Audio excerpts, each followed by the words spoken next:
सर्वांना नमस्कार। आज या व्हिडिओमध्ये आपण डिस्कस करूया की सोलर पॉवर प्लांट मध्ये इन्स्टॉल केल्या गेलेले कॉम्पोनेंट्स आणि त्यांच्या फंक्शन्सला कसे आयडेंटिफाय केले जाईल। उद्देश्य, या व्हिडिओच्या शेवटी तुम्ही सोलर पॉवर प्लांटला व्हिजिट करू शकाल आणि डिटेल्स इंटरप्रेट करू शकाल।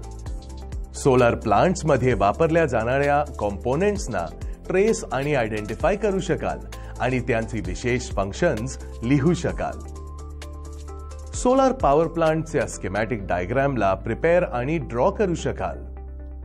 नोट, ट्रेनीज जवळच्या सोलर पॉवर प्लांटला व्हिजिट करू शकतात, त्यामुळे त्यांना पॉवर स्टेशनच्या वेगवेगळे इक्विपमेंटला व्हिजिट करू शकाल आणि प्लांट इंजिनियर कडून प्रत्येक इक्विपमेंटचे फंक्शन्स शिकू शकाल। पॉवर स्टेशन एंटर करण्याआधी ट्रेनीजना प्लांट एरियाजला निर्धारित सेफ्टी रूल्स आणि रेग्युलेशन्सची माहिती असली पाहिजे, जसे की पर्सनल प्रोटेक्टिव्ह इक्विपमेंट घालणे, कोणकोणत्या हे पॉवर लाईन्स किंवा सोलर पॅनल्स ला हात ना लावणे वगैरे वगैरे। चला प्रथम सोलर एनर्जी डिस्कस करूया। मेन रिन्युएबल एनर्जी सोर्सेस मधला एक आहे सन, म्हणजेच सूर्य। सनलाइट आणि हीट वेगवेगळ्या एनर्जी मध्ये कॅप्चर आणि ट्रान्सफॉर्म होते। सोलर एनर्जी एक टेक्निक आहे जे सनलाइटला इलेक्ट्रिकल एनर्जी मध्ये कन्वर्ट करते किंवा फोटोवोल्टाइक पीव्ही सेल्सच्या द्वारा, ज्याला सोलर पॅनल्स म्हणतात। फोटोवोल्टाइक सेल म्हणजे काय? एक फोटोवोल्टाइक पीव्ही सेल, ज्याला साधारणपणे सोलर सेल म्हणतात, एक नॉन मेकॅनिकल डिव्हाइस असते जे सूर्याच्या प्रकाशाला सरळ विजेमध्ये बदलून टाकते। सिलिकॉन सगळ्यात कॉमन सेमीकंडक्टर मटेरियल आहे जे सोलर सेल्स मध्ये वापरले जाते। ते मॉड्यूल्सच्या जवळजवळ 95% दाखवते, जे आज विकले जात आहे।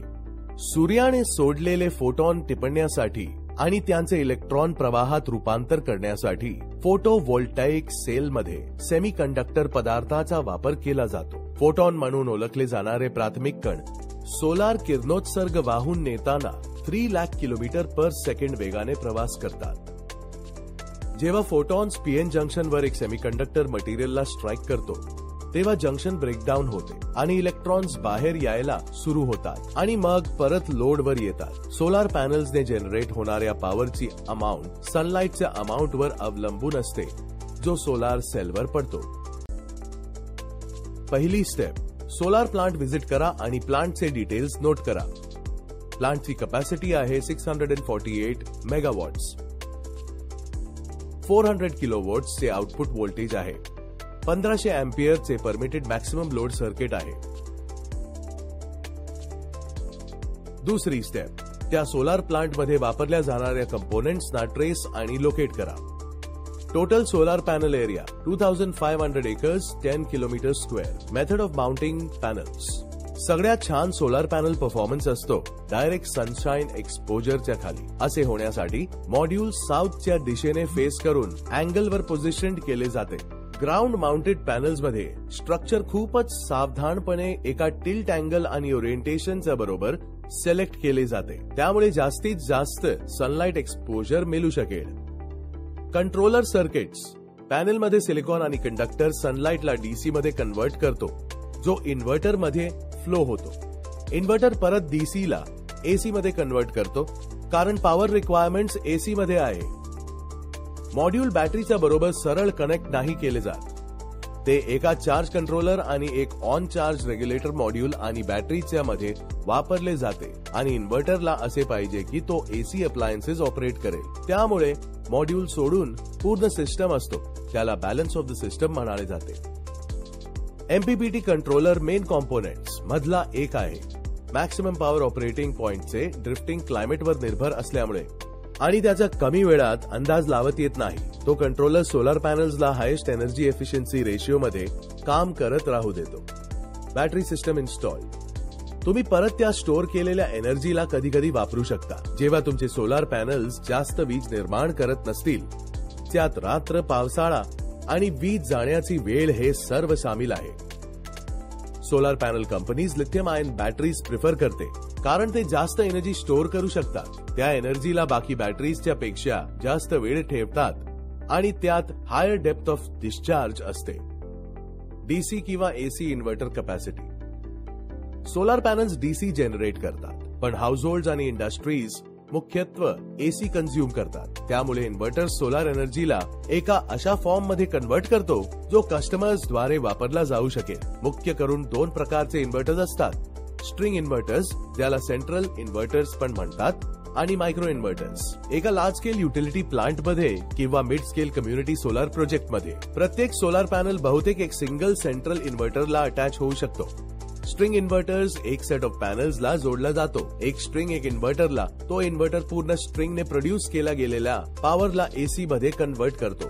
स्वस्त असला तरी हा सेटअप स्ट्रिंगवर रिड्यूस पॉवर प्रोडक्शन देतो. जर कोणत्या इंडिव्हिज्युअल पॅनलला त्रास झाला, जसे की शेडिंग, मायक्रो इन्व्हर्टर्स छोटे इन्व्हर्टर्स असतात जे प्रत्येक पॅनलवर लावलेले असतात. एका मायक्रो इन्व्हर्टर बरोबर एका पॅनलवर शेडिंग किंवा डॅमेज त्या पॉवरला अफेक्ट नाही करणार, जे बाकीकडून घेता येईल. पण मायक्रो इन्व्हर्टर्स जास्त महाग असू शकतात. Distribution panel to grid connections. Grid power एसीच्या फॉर्म मध्ये आहे आणि आपल्याला ग्रिडला पॉवर सप्लाय करायचे आहे, तर आपल्याला ग्रिडच्या पॉवर प्रमाणे सोलार प्लांटच्या आउटपुटची जरूरत लागेल. या सिस्टम मध्ये सगळ्यात महत्वाची अट हे आहे की आउटपुट फ्रिक्वेन्सी आणि व्होल्टेज ग्रिडची फ्रिक्वेन्सी आणि व्होल्टेजच्या बरोबर मॅच झाले पाहिजे आणि त्याबरोबर पॉवर क्वालिटी ग्रिडला मेंटेन केले पाहिजे. तिसरी स्टेप, डिस्ट्रीब्युशन साठी प्लांटच्या डेली ऍव्हरेज पॉवर आउटपुटला नोट डाऊन करा. चौथी स्टेप, सोलार पॅनल्सच्या स्पेसिफिकेशन्सला नोट डाऊन करा, त्याचा मेक, व्होल्टेज रेटिंग्स वगैरे. पाचवी स्टेप, मॅक्सिमम आउटपुटसाठी दिले गेलेल्या ट्रॅकिंग सिस्टम्स मेथड्सला नोट करा. सहावी स्टेप, नॅचरल कॅलॅमिटीज पासून सेल्सच्या प्रोटेक्शनला नोट करा. सातवी स्टेप, इन्स्टॉल सेल्सला नोट करा, ग्राउंड लेवलवर असो किंवा एलिव्हेटेड असो. आठवी स्टेप, गायडन्सच्या प्रमाणे सोलार प्लांटची स्कीमॅटिक डायग्राम ड्रॉ करा. रिकॅप. आतापर्यंत आपण डिस्कस केले की सोलार पॉवर प्लांट्स मध्ये वापरले जाणाऱ्या इक्विपमेंटना आणि त्याच्या फंक्शन्सला कसे ट्रेस आणि आयडेंटिफाय करावे, तसेच सोलार पॉवर प्लांटच्या स्कीमॅटिक डायग्रामना कसे प्रिपेअर करावे आणि ड्रॉ करावे. धन्यवाद. तुमचा दिवस शुभ जाओ.